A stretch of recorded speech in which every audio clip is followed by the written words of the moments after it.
Subscribe करें और bell दबाएं ताकि कोई खबर रह न जाए।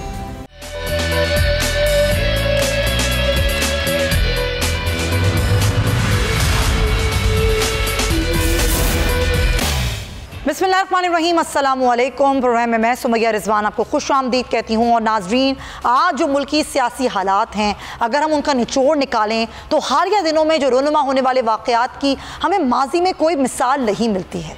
कल एक तरफ सुप्रीम कोर्ट में इलेक्शन कमीशन की नजरसानी दरख्वास्त की समाअत की हुई और दूसरी तरफ PDM का एहतजाज भी हुआ। कारकुनान रेड जोन में दाखिले के लिए दरवाजे फैलांग रहे थे। वैसे तो 15 मई वो तारीख होनी चाहिए थी जिस दिन पंजाब में अदालती फैसले के मुताबिक इंतखाब हो जाने थे और उस दिन पार्टी पोजीशंस वाजे हो जाती, लेकिन 4 अप्रैल के उस अदालती फैसले पर कोई अमल नहीं हो सका। अलबत्ता PDM की जानिब से शारा दस्तूर पर पूरा दिन एहतजाज होता रहा। तहरीक इंसाफ के खिलाफ मुल्क भर में क्रैकडाउन का सिलसिला भी जारी है। मरकजी क़यादत से लेकर PTI कारकुनान पर अब तक लातादाद मुकदमात दर्ज हो चुके हैं। फवाद चौधरी हों, श्री मज़ारी हों, उन समेत कई अहम रहनुमा जिनको ज़मानतें मिल भी गई और ज़मानतें अभी सिलसिला चल भी रहा है, मगर दीगर मुकदमात में गिरफ्तारी के खदशात अब भी मौजूद हैं। मौजूदा ये कशीदा सियासी सूरत हाल, इमरान खान के खिलाफ दर्ज होने वाले मुकदमात और उन पुरतशद्दुद वाक़यात ने एक बार फिर इस सवाल को जन्म दिया है कि क्या इत्तेहादी सरकार इमरान खान की अवामी मकबूलियत को कम कर पाएगी। जो कुछ 9 मई को हुआ वो मुल्क में खाना जंगी शुरू कराने की पहली झलक थी। मुझे नहीं मालूम कि इन तमाम वाक़यात के पीछे कोई साजिश है या कुछ और, लेकिन सब कुछ नज़र आ रहा है कि हालात तेज़ी से ख़राब हो रहे हैं और यहाँ वो कुछ हो रहा है जिसके बारे में ना कभी किसी ने सोचा ना कभी देखा। चीफ जस्टिस की जानिब से तो मुज़ाकरात की जो बहाली है उस पर कल भी जोर दिया जाता रहा, मगर नून लीग की रहनुमा मरियम नवाज ये कहती हुई नजर आई कि इलेक्शन जस्टिस उमर अत्ता बंदियाल के जाने के बाद ही होंगे। अब इन तमाम हालात से जहां मुल्क को जो शदीद मुआशी नुकसान हो रहा है, आखिर इसका फ़ायदा या सियासी फ़ायदा किसको हासिल होगा? आने वाले दिन क्या सिर्फ इमरान खान के लिए मुश्किल हैं या फिर जो इत्तेहादी सरकार है उसके लिए भी मुश्किल होंगे? क्या PDM जमातें मुल्क के मौजूदा हालात को पुरअमन बना सकेंगी? वज़ीर आज़म शहबाज शरीफ की ज़ेर सदारत जो कौमी सलामती कमेटी का अहम इजलास जारी है, उसमें कौन कौन से अहम फैसले होंगे जो ज़ाहिर मुल्क के लिए भी और कौम के लिए भी बड़े अहम होंगे? हम ज़रा पहले आपसे कोर्ट की बात करेंगे और डेफिनेटली कोर्ट की खबर पर जो अभी फवाद चौधरी की ज़मानत का मामला और वो भी चल भी रहा है कि एक तरफ तो एक केस में ज़मानत हुई, दूसरी तरफ पुलिस ने फिर गिरफ्तार करने की कोशिश की। हुसैन चौधरी हमारे साथ हैं, हमें आगाह करेंगे। और नैब तरमीमी बिल जिस केस पर आज समाअत हुई, तैयब बलोच हमारे साथ उस सारे मामले पर मौजूद हैं। और पाकिस्तान मुस्लिम लीग नून से राना एहसान साहब मुझे ज्वाइन करें, बहुत शुक्रिया आपका। और अज़ीज़ सिद्दीक साहब माहिर क़ानून हमें ज्वाइन करें। आप तमाम हज़रात का बहुत शुक्रिया। पहले अपने रिपोर्टर से ख़बर ले लेते हैं कोर्ट में आज क्या कुछ हो रहा है और क्या कुछ हुआ, फिर अपने मेहमानों की तरफ आएंगे। हुसैन, आप मुझे बताइएगा कि फवाद चौधरी को आज ज़मानत मिली, उसके बाद क्या हुआ और अब ज़मानत के हवाले से क्या खबर है उनकी? जी बिल्कुल, फवाद चौधरी इस वक्त भी इस्लामाबाद हाई कोर्ट में मौजूद हैं और जस्टिस मियां गुल हसन औरंगजेब की कमरे अदालत में वो मौजूद हैं। आज सुबह ही अदालत ने कल ऑर्डर किया था कि जो फवाद चौधरी हैं उन्हें सब जेल से रिहा करके यहाँ पर पेश किया जाए और उसके बाद जो उनके प्रोडक्शन ऑर्डर जारी किए गए थे। आज सुबह सवेरे ही तकरीबन इस्लामाबाद पुलिस उन्हें लेकर इस्लामाबाद हाई कोर्ट पहुंची थी। आज सारा दिन ही तकरीबन उनके केस की समाअत जारी रही है और 2 से 3 मरतबा उस केस में वक्फा भी हुआ है। वक्फे के बाद अदालत की जानिब से फैसला महफूज किया गया और उसके बाद जो उनकी 3 MPO के तहत नजरबंदी थी, जो गिरफ्तारी थी, वो अदालत ने कलअदम करार दी और उनको रिहा करने का हुक्म जारी किया। उनकी जो अहलिया हैं हिबा फवाद वो भी मौजूद थी, फैसल चौधरी उनके भाई भी अदालत में मौजूद थे और 2 बेटियां जो फवाद चौधरी की हैं वो भी आई, वो भी मुलाकात हुई उनकी और उसके बाद उन्हें वापस ले जाया गया। जब फवाद चौधरी यहाँ से रिहा होकर बाहर मेन गेट तक पहुंचे हैं और मेन गेट के बाहर उनकी गाड़ी खड़ी थी, वो गाड़ी में भी बैठ चुके थे। उस दौरान इस्लामाबाद पुलिस की जानिब से दोबारा उन्हें गिरफ्तार करने की कोशिश की गई, लेकिन फवाद चौधरी फौरन ही वहाँ से भागकर अंदर आए और जो लीगल टीम थी जो वो उन्हें लेकर कमरे अदालत में पहुंची और वहाँ आकर उन्होंने अदालत को आगाह किया कि आपके हुक्म के बावजूद हमें दोबारा गिरफ्तार करने लगी थी पुलिस। जिस पर जो फाजिल जज थे जस्टिस मियां गुल हसन औरंगजेब, उन्होंने बताया कि आप तहरीरी हुक्मनामा लेकर जाते तो शायद ऐसा ना होता। अच्छा। आप थोड़ा वेट कर लेते, आप तहरीरी हुक्मनामा लेकर जाएं। जिस पर फवाद चौधरी ने कहा कि हम तौहीन अदालत की दरखास्त जो है वो दायर कर रहे हैं, क्योंकि अदालती हुक्म अभी तहरीरी हुक्मनामा मिल चुका है उनको। जी बिल्कुल, तहरीरी हुक्मनामा 2 सफ़हात पर मुश्तमिल है और वो बिल्कुल ब्लैंक ऑर्डर है। उसमें लिखा हुआ है कि उनकी जमानत, उनको रिहा भी किया जाता है और किसी भी और मुकदमे में 2 रोज गिरफ्तार ना किया जाए। ठीक है हुसैन चौधरी, बहुत शुक्रिया, इस सारी सूरत हाल से आप आगाह कर रहे थे।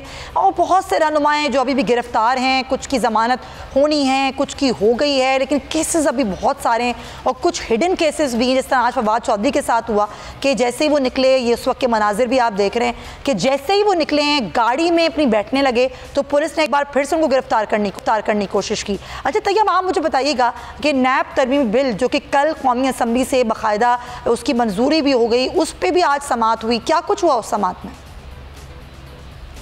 जी, आज जो है वो chief justice Umar Ata Bandial, justice Mansoor Ali Shah और जस्टिस इजाज़ुल एहसन पर मुश्तमिल 3 रुकनी बेंच ने इस मामले पर जो है वो 46वीं समाअत की, यानी 46 समाअतें हो चुकी हैं। दरअसल मामला अगर मैं आपको बताऊं कुछ यूँ है कि तहरीक इंसाफ ने जो है वो चैलेंज कर रखा है नैब तरामीमी बिल जो है, और ये मौक़िफ़ इख्तियार किया गया है कि ये बिल जो है वो बुनियादी इंसानी हकूक़ के भी ख़िलाफ़ है और शरीयत के भी ख़िलाफ़ है, और इसके साथ साथ ये भी कहा गया है कि इस बिल के ज़रिए जो है मखसूस लोगों को जो है वो फ़ायदा पहुँचाने की कोशिश की गई है। और इस सवाल से ख्वाजा हारिस जो है वो तहरीक इंसाफ के चेयरमैन इमरान खान की जानिब से इस पर जो है वो दलाइल देते रहे। तकरीबन 26 समाअतों में ख्वाजा हारिस ने जो है वो अदालत को कैल करने की कोशिश की कि ये किस तरीके से ये बिल जो है वो बुनियादी इंसानी हकूक़ के ख़िलाफ़ है या ख़िलाफ़ शरी है या आइन का जो बुनियादी ढांचा है उसके ख़िलाफ़ है। और इसके साथ साथ उनका ये मौक़िफ़ भी वाज़ेह था कि इस तरामीम के ज़रिए जो है वो करप्शन या बदउनवानी की जो है मज़ीद हौसला अफजाई होगी। ताहम उसके बाद हुकूमती वकील मखदूम अली ख़ान ने जो है वो भी दलाइल दिए उन्होंने, और तकरीबन 20 समाअतों पे उनके दलाइल मुकम्मल उन्होंने अपने दलाइल दिए, तो यूँ टोटल 46 समाअतें हुई हैं। लेकिन मखदूम अली ख़ान का ये मौक़िफ़ था कि ये जो हम तरामीम लाए हैं, जो पाकिस्तान डेमोक्रेटिक मूवमेंट की जो हुकूमत है जो ये तरामीम लाई है, ये तरामीम जो है दरअसल सुप्रीम कोर्ट के अपने फ़ैसलों की रोशनी में ये तरामीम की गई हैं और नैब कवानीन को जो है वो जदीद वक्त के तकाज़ों के मुताबिक ढाला गया ताकि जो बदनुनवानी है या करप्शन है उसकी हौसला अफजाई की बजाय हौसला शिकनी जो है वो हो सके। और इसके साथ साथ ख़ुद जो चीफ जस्टिस के सरबे में 3 रुकनी बेंच था उसमें भी अगर हमने देखा कि जस्टिस मंसूर अली शाह जो है वो वाज़े तौर के ऊपर उनका ये एक मौक़िफ़ रहा या ये स्टैंड रहा कि ये जो तरामीम है ये तरामीम किस तरीके से बुनियादी इंसानी हकूक़ के ख़िलाफ़ हैं। ये बार बार वो तहरीक इंसाफ के वकील से ये पूछते रहे और उनका ये भी कहना था कि ये तरामीम का इख्तियार जो है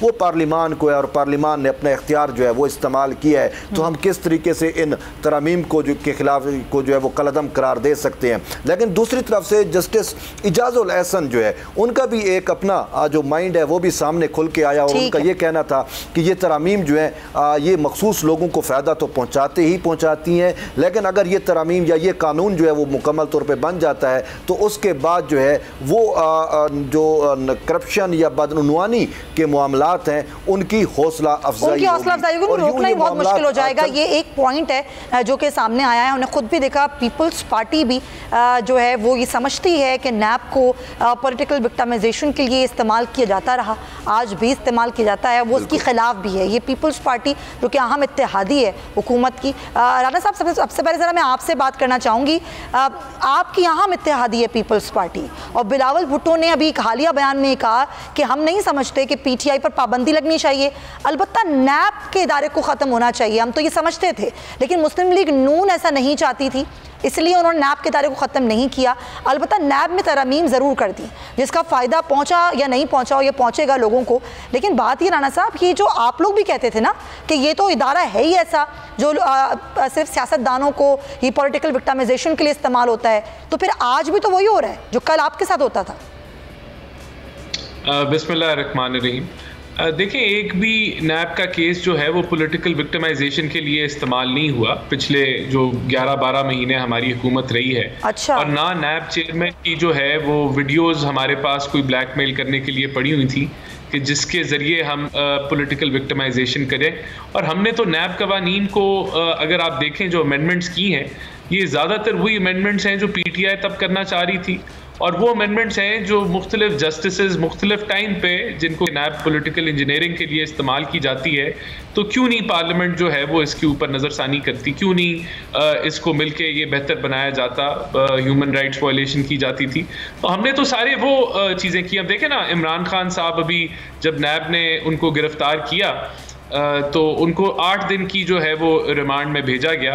वो अलहदा बात है कि सुप्रीम कोर्ट ने 8 दिन भी जो है वो उनको गवारा नहीं थे और उन्होंने कहा कि फौरन ही इसको रिलीज कर दें। और तरीक़ेकार पर देखें, एतराज़ तो हाई कोर्ट ने भी किया था, फिर सुप्रीम कोर्ट ने भी किया। तरीक़ेकार पे कहा था कि गलत है, या हाथे से गिरफ्तारी नहीं होनी चाहिए थी। लेकिन तरीक़ाकार पे अगर तो पहले ये कोई रिवाज होता कि तरीक़ाकार, तो इससे भी बदतर तरीक़ाकार देखे गए गिरफ्तारियों के दौरान, तब तो किसी को ख्याल नहीं आता था। लेकिन यहाँ तो शाही मेहमान भी बनाया गया, गाड़ी भी दी गई अच्छी, फिर शुक्रिया भी किया गया, बेस्ट ऑफ लक भी कहा गया, बहुत कुछ हुआ। और वो उससे पहले भी 10 चीज़ें मैं आपको गिनवा सकता हूँ कि जिस तरह की मावनत और सहूलतकारी जो है इमरान खान साहब को मुयसर है, और किसी पॉलिटिकल लीडर को आज तक ऐसी नहीं मुयसर। लेकिन पॉलिटिकल विक्टिमाइजेशन तो हुई कोई नहीं। नैब के जरिए तो ये पहला केस था जिसके अंदर उनको जो है वो बहुत सारी आसानियां उनके लिए पैदा कर ली गई। तो राना साहब, वैसे सहूलतकारी और आसानियां तो कल भी हमने देखी, दफ़ा 144 नाफिज थी शहर इक़्तिदार में, लेकिन जिस तरीके से वहाँ पर जलसा हुआ, एहतजाज हुआ, फिर वो धरने की सूरत इख्तियार कर गया। आपकी हुकूमत थी, वहाँ हमें कोई पुलिस नज़र नहीं आई, कोई किसी पर डंडा नहीं चला, किसी पे आंसू गैस की शेलिंग नहीं हुई, ये मंजर भी हमने देखा। क्योंकि हमारी हुकूमत थी ना। अच्छा, इसीलिए हमने, बिल्कुल यही वजह है, और तो कोई वजह नहीं है। तो यानी कि आप इस बात को बोल रहे हैं कि आपकी हुकूमत थी इसलिए कोई डंडा भी नहीं चला, इसीलिए कोई आंसू गैस की शेलिंग नहीं हुई, क्योंकि आप ही लोग एहतजाज करने आ रहे थे। मैं बताता हूँ ना कोई शोहदा का कोई मज़ार जो है या सिंबल जलाया गया, ना किसी बिल्डिंग को आग लगाई गई, ना पत्थर फेंके गए, ना कोई गमला टूटा। लेकिन जो एहतजाज किया है सर, लेकिन दफ़ा 144 की तो खिलाफ वर्जी हुई ना। बिल्कुल, क्योंकि गवर्नमेंट ने अलाउ किया है इसको। लेकिन गवर्नमेंट ने अलाउ नहीं किया सर, डॉक्यूमेंटेशन में ऐसी कोई बात नहीं है। हाँ, लेकिन गवर्नमेंट ने इसको अलाउ किया तो वो हुआ। डॉक्यूमेंटेशन को जो थी वो जाहिर सी बात है, इस पे डिबेट हुई कि इसको रेड जोन में नहीं होना चाहिए, लेकिन फिर गवर्नमेंट ने जो है कहा कि हो जाए तो हम इसको रोकेंगे नहीं। अच्छा। और ये क्योंकि गवर्नमेंट है तो इसलिए गवर्नमेंट का जो एहतजाज है वो हो गया उधर। अच्छा, अंडरस्टैंडिंग थी कि हम वैसे इजाजत नहीं देंगे लेकिन रोकेंगे भी नहीं। हाँ, नहीं रोका गया ना, वो तो सारों ने, पूरी कौम ने देखा कि नहीं रोका गया। लेकिन इस एहतजाज की एक वजह है, ये एहतजाज ना होता और इतनी कशीदगी इस मुल्क में ना होती, और ये जो लड़ाई झगड़े का माहौल है ये ना होता, अगर अदालतें जो हैं वो इमरान खान की इस बेदर्दी के साथ मावनत ना करती, ख़ास तौर पे जो चीफ जस्टिस साहब हैं। और उसको अगर आप बैकग्राउंड उसका देखें, ये सारा इलेक्शन 90 दिन आइन कहता है, तो आइन तो ये भी कहता है कि आप कॉन्स्टिट्यूशन को रीराइट नहीं कर सकते, जिसको ब्लेटेंटली चीफ जस्टिस साहब ने और सुप्रीम कोर्ट ने रीराइट किया, जिसकी वजह से अब वो कहते हैं कि आइन कहता है 90 दिन के अंदर। लेकिन उनको याद होना चाहिए कि आइन तो उनको इजाजत नहीं देता था। सुप्रीम कोर्ट ने तो हमेशा आइन का तहफ़्फ़ुज़ किया है। जब कासिम सूरी वाले फैसले पर, मामले पर फैसला दिया था सर, तो वो तो कबूल था ना। देखिए, आप किसी ना बच्चे को बुलाएं जो लॉ का स्टूडेंट हो, उसको कहें कि 63A को पढ़े। हाँ। और उसके अंदर क्या होता है कि अगर आप जो है वो कोई पार्टी से के मौक़िफ़ से आप हटते हैं या जाते हैं, तो वो उसके बाद उसका वोट काउंट होता है और फिर वो डी-सीट हो सकता है। लेकिन जो उन्होंने तशरीह की, हाँ। उन्होंने तशरीह की कि उसका वोट भी काउंट नहीं होगा और वो डी-सीट भी हो जाएगा, जो कि आइन में नहीं लिखा। तो जो तशरीह उन्होंने की, उन्होंने तशरीह का हक, मेरा सवाल ये नहीं है, मैं तो ये सवाल ही नहीं कर रही ना राना साहब, मैं सवाल ये कर रही हूँ कि आइन की तो उस वक्त भी तहफ़्फ़ुज़ किया ना सुप्रीम कोर्ट ने। आज भी यही कह रही है अदालत कि 90 दिन में इलेक्शंस हो, क्योंकि ये आइन में लिखा हुआ है। ये नहीं, आइन में लिखा हुआ है कि वो आइन को रीराइट नहीं कर सकते। 90 दिन के इलेक्शन तो उसके बाद में आए ना। ये तो चाल थी, साजिश थी, जिसके अंदर मावनत की प्रेसिडेंट साहब ने कि उन्होंने आर्मी चीफ से मुलाकात कराई, जिसमें मशवरा दिया गया कि आप असेंबलियां डिसॉल्व कर लें। हुकूमत दी ही इसलिए गई 63A के तहत कि उसको डिसॉल्व करके इलेक्शन कराए जाएंगे। तो ये तो एक पूरी प्लानिंग की गई गैर आइनी फैसले से।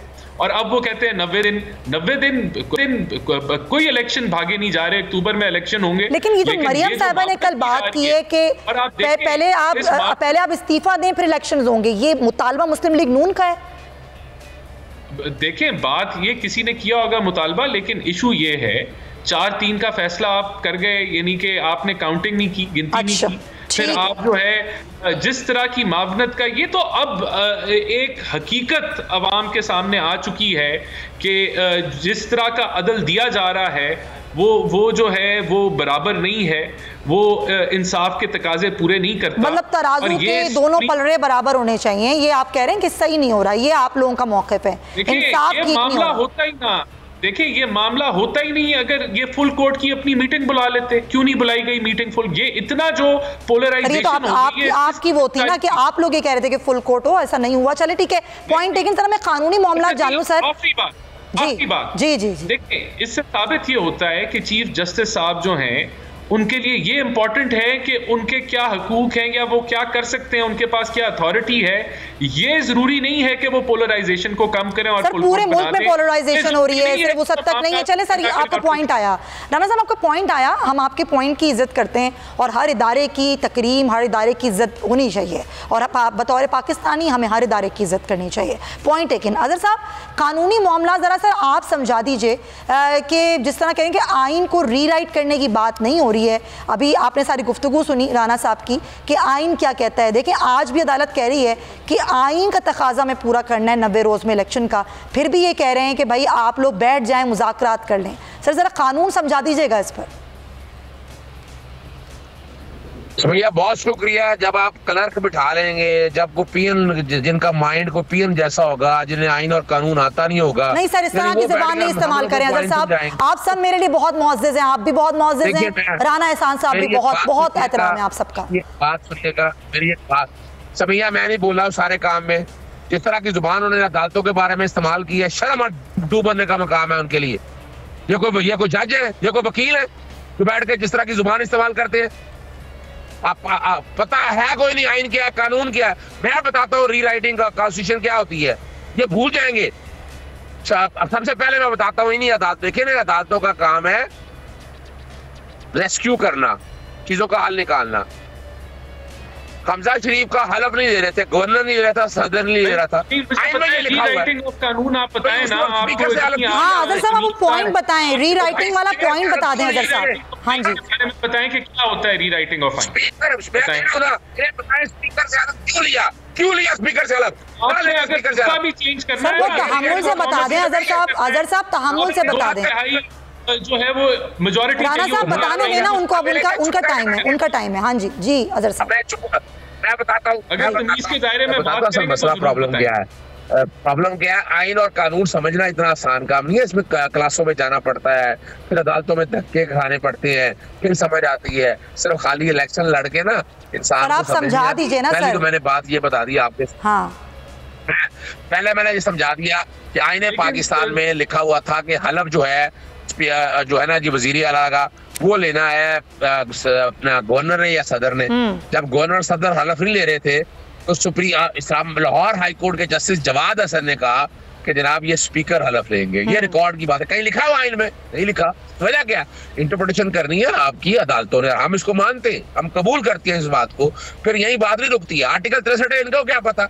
इनको तो इतना नहीं पता है कि जुल्फकार अली भट्टो से जब ये मामला शुरू हुआ था तो ये 3 वजीर आज़म घर भेज दिए गए थे इसी तरह। यानी चौधरीगढ़ में क्या नाम आपको बताऊं, फिर इन्होंने साके जमहूरियत में तय किया था। साके जमहूरियत बता सकता है कि बैठने का रीराइट का मतलब क्या है? सर आइन में रीराइट का मतलब सिर्फ समझा दें। राना साहब ये कह रहे हैं अजहर साहब, आप इतनी छोटी सी बात समझा दें सर, बाकी सब छोड़ दें। और तमीजदार समझा रहा हूं यही बिठाया है, आइन का मतलब सर मिसाक के जमहूरियत को छोड़ देना। अभी आप बता दें आइन में रीराइट का मतलब क्या है? सर मुझे नहीं पता, मुझे समझा दें। चले आप मुझे बताने लगा हूं ना। आइन में 63 में लिखा हुआ है कि तौर के ऊपर कि वो वोट नहीं डाला सकते, वो नहीं कंसिडर होगा, और इसकी तशरीह की है सुप्रीम कोर्ट ने। और एक गोल्डन फैसला है ये अंदाजा लगाएं कि बैठकर वो बात करें। आपको इतना सा रिव्यू फाइल कर लेते, रिव्यू में बैठ के फैसला कर लेते। आपके पास पार्लियामेंट बैठी है जिसकी बड़ी बातें कर रहे हैं, यानी एक तरफ बात करते हैं कि सुप्रीम कोर्ट का, और दूसरी तरफ पूरी पार्लियामेंट तो बिठा लो अपने साथ। लेकिन अजहर साहब, आप मुझे एक सवाल का जवाब दें सर। अदालत तहम्मुल का मुजाहिरा कर रही है सर। देखिए, कंटेम्प्ट ऑफ कोर्ट तो लग सकती थी ना, लेकिन अभी तक ऐसा कुछ भी नहीं हुआ है। मैं उसकी वजह बता देता हूँ। पहले तो मैं जवाब दे लूं ना आराम से। मैं पढ़ा रहा हूँ ना, कानून सिखाने की कोशिश कर रहा हूँ, तो यहाँ री राइटिंग ऑफ द कॉन्स्टिट्यूशन नहीं है, पता नहीं है तो अलग बात है ना। One of the golden decision है, पूरी दुनिया में उस फैसले को सराहा गया है। और वजह क्या है, कॉन्सेप्ट क्या, अमानत में खयानत का। किसको ना पता हो कि ब्रीच ऑफ ट्रस्ट क्या होता है, अमानत में खयानत क्या करना होता है, वो ना समझ सके, यानी इन्होंने लूट मार का साथ देना, वो अलग बात। अब आते हैं आगे की तरफ। आइन में लिखा हुआ है 90 दिन के अंदर लिखा हुआ है, लेटर देन का लफ्ज़ है, और उसमें लिखा क्या हुआ है कि सदर ने सर, मेरी आप दोनों हजरात से गुजारिश है, मेरी बात सुन लीजिए। मैं ये चाहती हूँ कि मेरे जो नाजरीन है ना, वो आप दोनों की बात समझ सकें। अगर आप दोनों एक साथ बोलेंगे तो किसी की बात समझ में नहीं आएगी। इसमें प्रॉब्लम ये है ना, आइन कानून पता नहीं है, इस तरह शोर डालना। सर, आप ये इस तरह से नहीं बोले ना। देखें अजहर साहब, इस तरह नहीं बोले सर। मैंने आपसे कहा पहले कि आप दोनों मेरे लिए बाइस एहतराम है। मैं बोल रही हूँ राना साहब, मैं बोल रही हूँ, मैं मुस्तकिल बोल रही हूँ, आपके सामने है। अजहर साहब, आप भी तहम्मुल से हो जाएं, आप भी इत्मीनान से जवाब दें। और राना साहब, आप भी, राना साहब आप बहुत आराम से बात करते हैं, मुझे पता है। मैं आपके वालिद साहब के साथ भी प्रोग्राम्स कर चुकी हूँ। आपकी ये सरिश्त नहीं है, आप लोग बहुत तहम्मुल से, तमीज से बात करते हैं। बात करने की तो फिर मुझे इसके साथ मत बुलाया करें। नहीं, अजहर साहब ऐसे बात नहीं करते हैं। आई एम सरप्राइज कि ये क्यों इस तरह बात करें। अजहर साहब, आप तहम्मुल से जवाब दीजिए सर, गुस्सा नहीं। इनको जब बुलाना होता है तो इनकी तरह का कोई बदतमीज आदमी बुला लिया। अच्छा, देखिए राना साहब, आप मेरे लिए बाइस एहतराम है, आप मेरे लिए मोहतरम है, मुस्तकिल यही बोल रही हूँ। आप भी मेरे लिए बहुत मोअज़्ज़िज़ हैं, ये भी मेरे लिए बहुत मोअज़्ज़िज़ है। नालायक लोगों को पार्लियामेंट में बिठा दिया ऐसे ही, ना पता ना आई, ना पता ना कानून पता। ये हमें सिखाएगा आइन और कानून? जाकर पहले जाकर प्राइमरी क्लास में दाखिला ले जाकर इसको समझ। सर अजहर साहब, सॉरी अजहर साहब, मैं नहीं चाहती, ना मेरे प्रोग्राम में झगड़ा होता है, ना मैं ऐसा कुछ चाहती हूँ सर। मैं चाहती हूँ मेरे मुअज़्ज़िज़ मेहमान आराम से एक दूसरे की बात सुनें, आराम से अपनी बात, अपना मौक़िफ़ अपने टाइम पर दें। लेकिन अफसोस कि आज ना आपका मौक़िफ़ ठीक से आ सका, ना राना साहब का मौक़िफ़ ठीक से आ सका। लेकिन आप दोनों हजरात का बहुत शुक्रिया, क्योंकि मुझे ब्रेक लेना। Thank you so much Tayyab Baloch, आपका ही बहुत शुक्रिया। एक ब्रेक लेते हैं।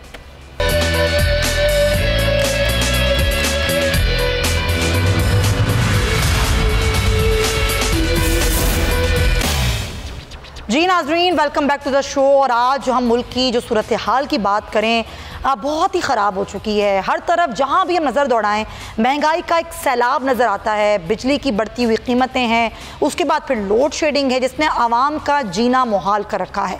अब एक बार फिर के इलेक्ट्रिक ने एलियान कराची के लिए बिजली की कीमत में 3 रुपये 39 पैसे फ़ी यूनिट इजाफा कर दिया, जिसका इतलाक़ सिर्फ माह मई के बिलों पर होगा। और इसमें कोई शक नहीं है कि इत्तेहादी हुकूमत का ये दौर बिजली के बिलों के मामले पर आवाम के लिए दर्द सर बन चुका है। हद तो ये है कि रोज़ बरोज़ बढ़ती हुई कीमतों पर कोई पूछताछ करने वाला भी नहीं।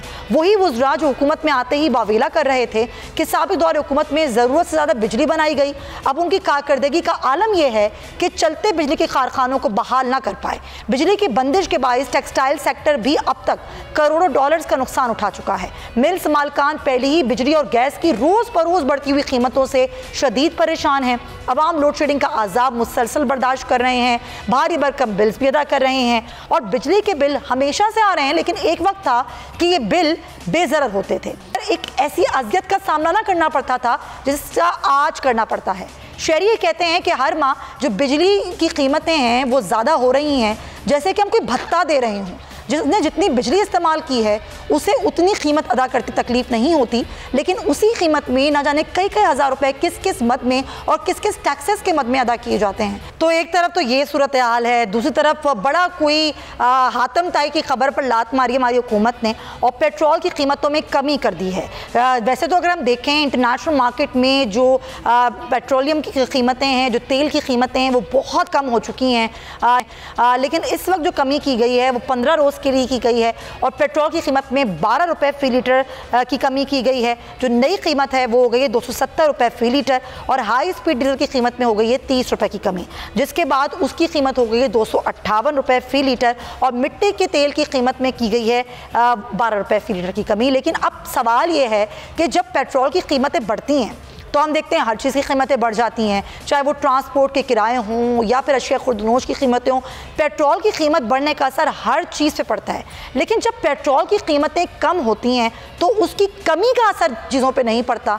ना ही ट्रांसपोर्टर्स जो हैं वो किराए कम करते हैं, ना ही जो दीगर की चीज़ें हैं ना उनकी कीमतें कम होती हैं। एक तरफ तो इसाक डार ये कह चुके हैं कि मैं ट्रांसपोर्टर से अपील करता हूँ कि वो किरायों में कमी कर दें, लेकिन अब सोचने की बात यह है कि अपील करने से क्या होगा। फिर दूसरी तरफ वो ये भी कह रहे हैं कि अगर IMF नहीं करना चाहता मुआहिदा तो ना करे, हम मज़ीद मुश्किल फ़ैसले नहीं कर सकते। अगर हम IMF से मुआहिदा नहीं करेंगे, IMF से हमारा मुआहिदा नहीं होगा तो आगे क्या होगा।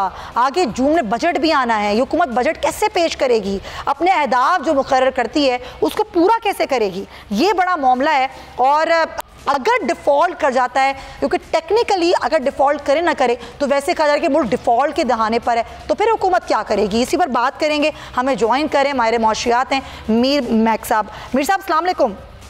वालेकुम अस्सलाम, सुमैया कैसी हैं आप? जी मैं तो ठीक हूँ। मीर साहब ये बताइए कि ये जो इन्होंने बहुत ही आटे में नमक के बराबर अगर मैं कहूँ, क्योंकि इंटरनेशनल मार्केट में तो बहुत कम हो गई हैं पेट्रोलियम मसनूआत की कीमतें, इन्होंने 12 रुपये की कमी की है, ये क्या करना क्या चाह रहे हैं एक्चुअली? ये कैंसर का इलाज बैंडेज से करना चाह रहे हैं और कुछ नहीं है। बेवकूफ़ी की बातें हैं ये। 12 रुपए आप सेंट में लगाए ना, क्योंकि हम डॉलर ही में खरीदते हैं, ऐसा ही है। तो हम अगर फी बैरल खरीद रहे हैं और उसके डिवाइड करके पर लीटर पर लेकर आए तो उस लिहाज से तो इस वक्त तकरीबन 38 रुपए प्राइस कम होनी चाहिए थी। सही बात है, सही बात। 38 रुपए कम होनी चाहिए थी। ये अगले महीने फिर बढ़ा देंगे, ये कुछ और देखिए सर 15 रोज के लिए, 15 रोज के लिए। जी देखिए, प्रॉब्लम ये है कि 100 रुपए पेट्रोल की कीमत बढ़ाकर उसके बाद 12 रुपए कम करना चले कम किया, मैं इतना मानता हूँ, अच्छा किया, बढ़ाया नहीं, क्योंकि आजकल तो ये हालात है कि हम सब इतने मजबूर हैं कि क्या कर सकते हैं। 40 रुपए और बढ़ा देते तो हम क्या करते। आप एक प्रोग्राम करती, मैं उस प्रोग्राम पे आता, मैं खींचता, आम आदमी और सकता, तो ये कोई एहसान नहीं हुआ इस मुल्क के ऊपर। हर चीज की प्राइसेस इतनी बढ़ गई है कि जब रोटी नान 30 रुपए की मिल रही हो, 27 रुपए की मिल रही हो। आप सही कह रहे हैं मीर साहब। और ऐसी सूरत हाल में जरा एक सवाल का जवाब और दे दें। इसाक डार साहब कह रहे हैं IMF मुआहिदा करता है, करे, नहीं करता तो ना करे, हम मजीद मुश्किल फैसले नहीं कर सकते। लेकिन सवाल ये कि हम ये कैसे कह रहे हैं, हम तो IMF के बगैर आगे चल नहीं सकते, फिर हमने जून में बजट पेश करना है, ये कैसे इतनी बड़ी बात कह दी इन्होंने। बोल के हेडक्वार्टर से निकले, पहली चौरंगी आए तो उससे कोई मांगने वाला आके खिड़की पर सही बात है, बोले 5000 रुपए देना है तो 2 वरना दफा हो। सही बात है, और मजाक नहीं कर रही, ये वो वाला एटीट्यूड है। दुनिया में आज तक मैं चैलेंज कर रहा हूँ नेशनल टीवी के ऊपर, कोई मुझे किसी फाइनेंस मिनिस्टर का बयान दिखा दे जो कि IMF के प्रोग्राम के में इन्वॉल्व हो, 9th रिव्यू तक पहुंच चुका हो और ये कहे कि अगले रिव्यू में आपने हमें देना है, देना है ना। सही बात है। मुझे ये देखिए, फाइनेंशियल वर्ल्ड में कुछ एटिकेट्स होते हैं, कुछ नॉर्म्स होते हैं। आप अंदर से कितना भी गुस्सा हो रहे हो, आप कभी पब्लिकली अपने लेंडर को या डोनर को डिफेम नहीं करते। ऐसे ही है, ये लेंडर है।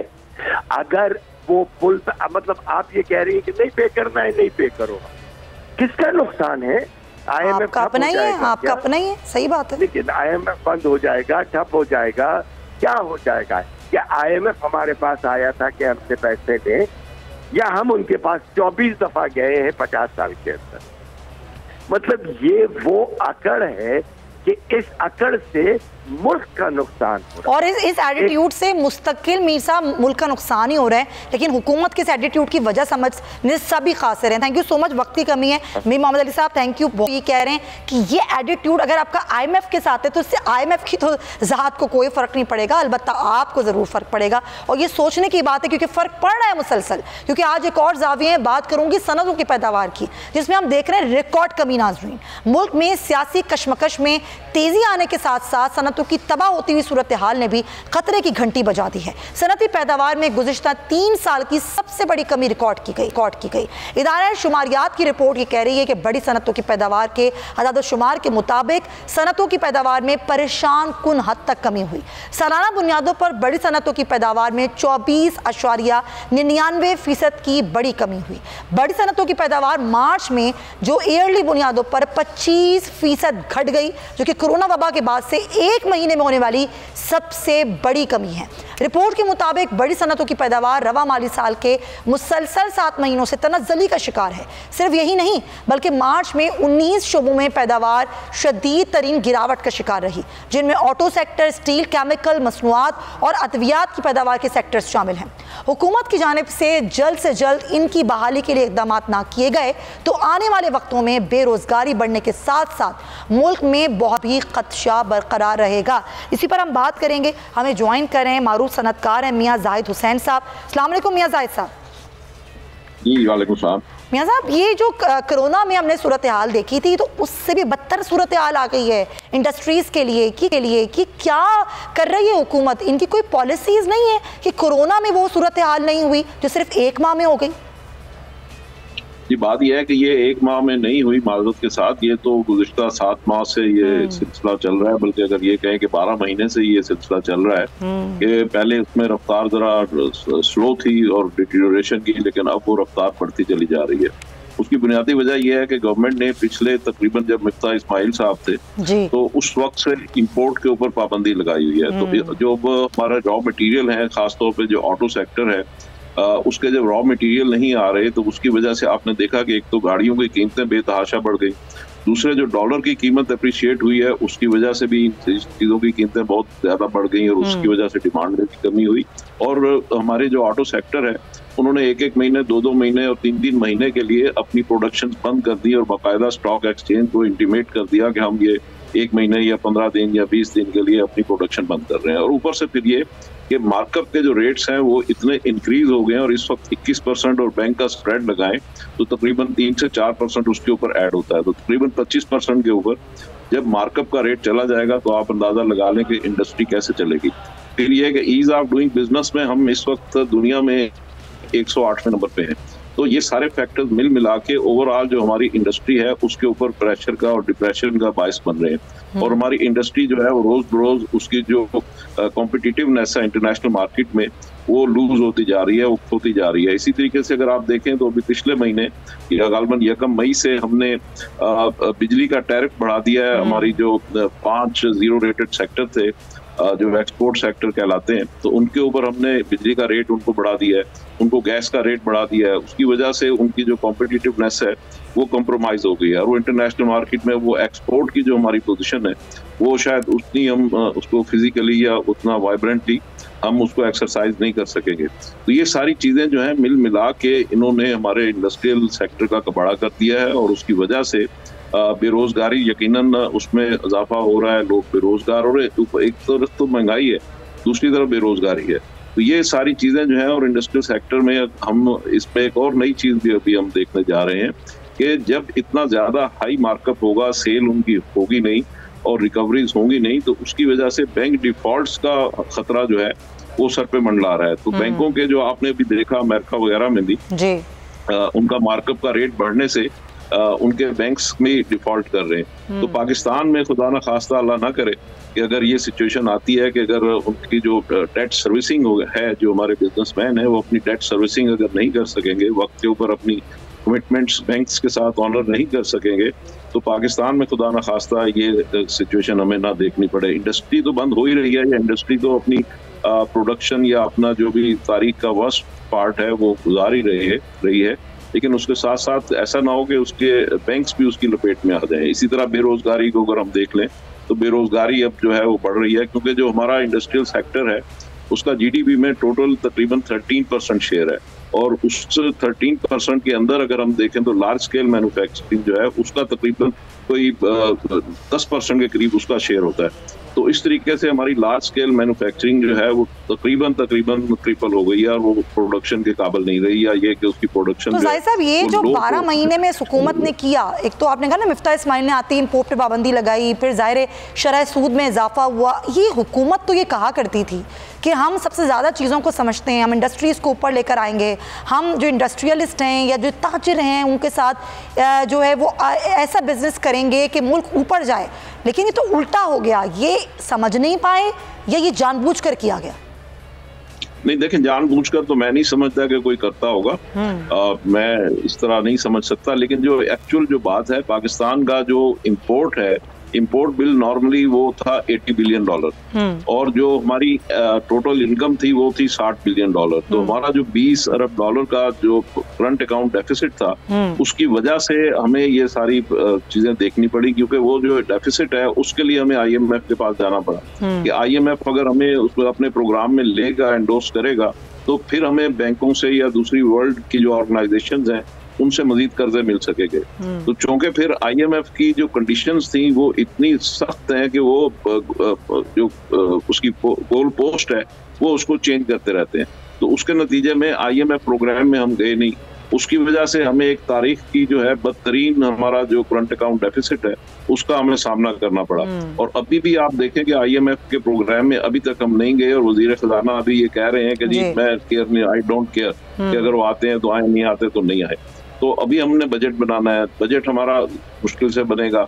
अब इस गवर्नमेंट की जो स्ट्रेटेजी है, जो मैं समझ पाया हूँ, इस साल हमारी टोटल इनकम होने जा रही है को $55 अरब, और इनका ख्याल ये है कि अगर हम $55 अरब पे ही अपनी इंपोर्ट्स को फ्रीज कर देंगे तो हमारा इस साल फर्दर करंट अकाउंट डेफिसिट नहीं होगा। अगर करंट अकाउंट डेफिसिट नहीं होगा तो इस तरीके से फिर ये अपनी जो चीजें हैं उसको मैनेज भी कर पाएंगे, बजट भी बना पाएंगे। लेकिन ये होगा सारा इसकी जो हमारा GDP है जो कि नॉर्मली 5.8 था, या खान साहब के दौर में 6% पे भी गया था, तो वो हमारा जो GDP है वो कंप्रोमाइज होगा। और भी वर्ल्ड बैंक और IMF और ये सब का ख्याल ये है, और हमारा अपना ख्याल भी है कि हमारा GDP इस साल शायद 0.5 से आगे नहीं जा पाएगा। तो इस तरीके से हमारी जो तरक्की है कौम की मजमूई तौर पे, वो तरक्की नहीं होगी, उसमें महंगाई होगी, उसमें लोगों के रोजगार नहीं होंगे, उसमें गुर्बत की जो लकीर है वो शायद और बड़ी हो जाएगी। तो ये सारी चीज़ें जो है हमें आने वाले दिनों में मेरा ख्याल है। और सर थोड़ा सा मैं एक और आसान बात कर लूँ नाजरीन के लिए, कोई आप लोगों का नुकसान हुआ, इंडस्ट्रीज़ का भी नुकसान हुआ, इंडस्ट्रियलिस्ट का भी नुकसान हुआ, लेकिन आपसे जुड़े हुए लाखों लोग जो कि रोज़गार से वाबस्ता थे उनका बहुत नुकसान हुआ और स्टिल हो रहा है। आपको लगता है कि आगे आने वाले चंद सालों में इस नुकसान को कवर अप किया जा सकेगा, या कोई इस तरह की स्ट्रेटजीज, इस तरह की पॉलिसीज़ बनाई जा सकेंगी कि उसको ठीक किया जा सके?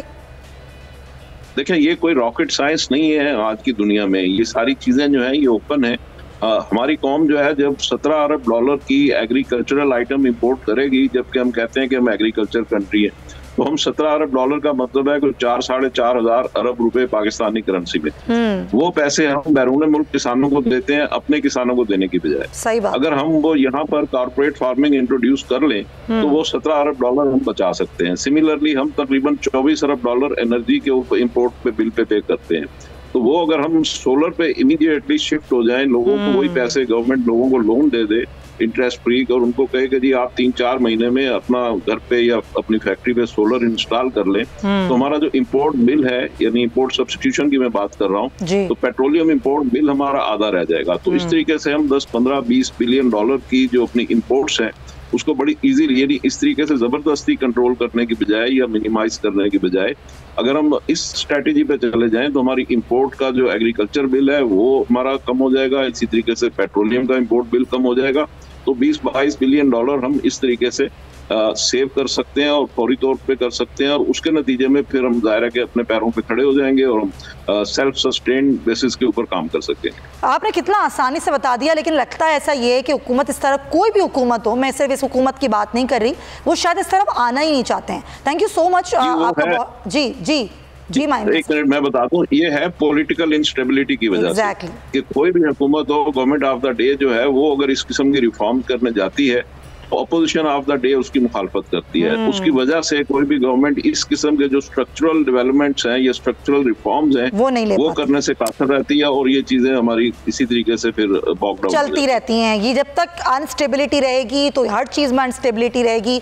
तमाम लोगों को चाहिए मिलकर मुल्क के लिए सोचें। थैंक यू सो मच साहब, आपका बहुत शुक्रिया। मारूफ सनतकार हमारे साथ थे। आवाम का क्या रद्द-ए-अमल है इस पूरी महंगाई पर, इस सारी सूरत हाल पे, जरा जाते जाते वो देख लीजिएगा। भर भर के थक चुके हैं, बस कमाएं और बिल भरते रहें। बच्चों के लिए क्या लेके जाएं, क्या कमाएं, क्या खाएं, कुछ समझ में नहीं आता। आप मुझे बताएं कि कोई बंदा 25 से 30 हज़ार रुपये महीना कमा रहा है, वो क्या करेगा, किस तरह अपना घर चलाएगा? बच्चों की खाने पीने का करेगा, दवा दारू करेगा, क्या करेगा, मुझे बताएं। फिर देखें चोरियाँ डकैतियाँ ये सारी चीज़ें बढ़ रही हैं, वारदातें बढ़ रही हैं, बंदा क्या करे? सही साहब बहुत मुश्किल है इस वजह से कि इनको महंगाई पे कंट्रोल करना चाहिए। महंगाई पे हम कंट्रोल नहीं कर सकते। फिर यह है कि इनको काम की तरफ तवज्जो देनी चाहिए। अब हाईएस्टली रकम तो ये कहते हैं कि जी एक मामूली आदमी को 25-30 हज़ार रुपये देंगे। मैं समझता हूँ उसको वो भी बेचारे को नहीं मिल रहा है। कि देखें गरीब आदमी तो मर गया बिल्कुल ही, ठीक है ना तो वो बिजली के बिल जमा कर सकता है, ना वो गैस के बिल जमा करा सकता है, ना वो पानी के बिल जमा करा सकता है। आप ये बताइए वो खाए या बिजली के बिल जमा करे? फी यूनिट 5 रुपये इन्होंने बढ़ाए।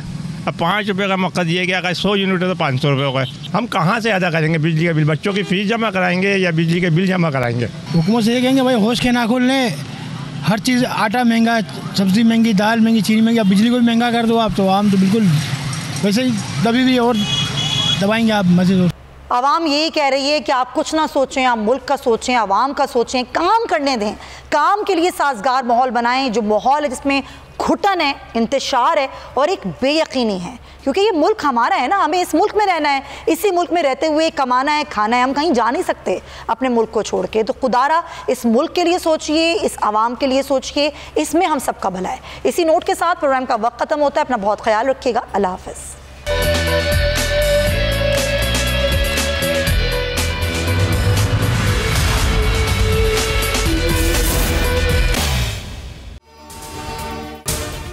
अगर आपको ये वीडियो पसंद आई है तो सब्सक्राइब करें और बेल आइकन पर क्लिक करें।